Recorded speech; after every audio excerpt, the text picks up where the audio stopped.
水芹菜这个东西啊，就像折耳根一样的，喜欢的人非常喜欢，不喜欢的人就会觉得有一股怪味儿。今天在市场上发现有卖水芹菜，就买了点回来。冰箱里面呢还有年前准备的很多辣，来整一个水芹香辣子，希望大家喜欢。把水芹菜改刀去头，因为水芹菜前面这一节比较粗壮，为了方便烹饪，用刀把前面的头撇破。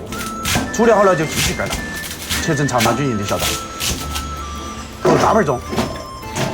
加适量清水，清洗干净，记得多洗2遍，洗干净一些。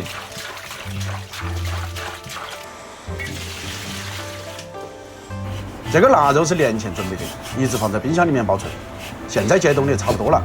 我这个腊肉是已经洗好了，放在冰箱里，所以看起来比较干净，直接盖刀就可以了。把腊肉切成厚薄均匀的薄片，然后装入小盆里，备少许的辅料，生姜少许。切破，剁成加密后备用。大蒜准备个6、7颗，用刀压破就可以了。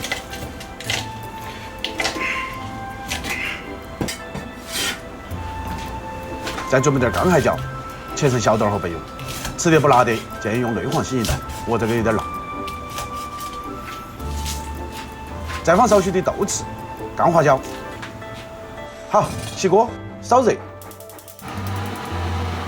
下一点点油，滑锅，把腊肉倒入锅中，用小火慢慢爆香，爆出多余的油脂，也不要煸得太狠，看到肉片有些变色了就可以了。把准备好的各种小料倒入锅中，淋上少许花雕，开始大火爆出香味来。把水芹菜倒入锅中，继续用大火翻炒均匀。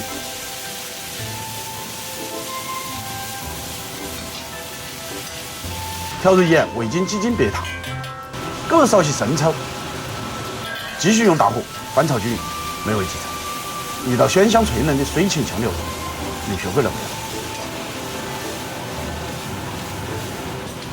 有？来，喜欢的点赞，不喜欢的点完赞后下期再看。生活需要一天一天的经营，幸福需要一天一天的积累。每天花个几分钟，看看厨子的视频，学会一道家常菜。给心爱的家人做一道晚餐，踏实而满足，这就是简单的幸福。我是厨仔，下期见。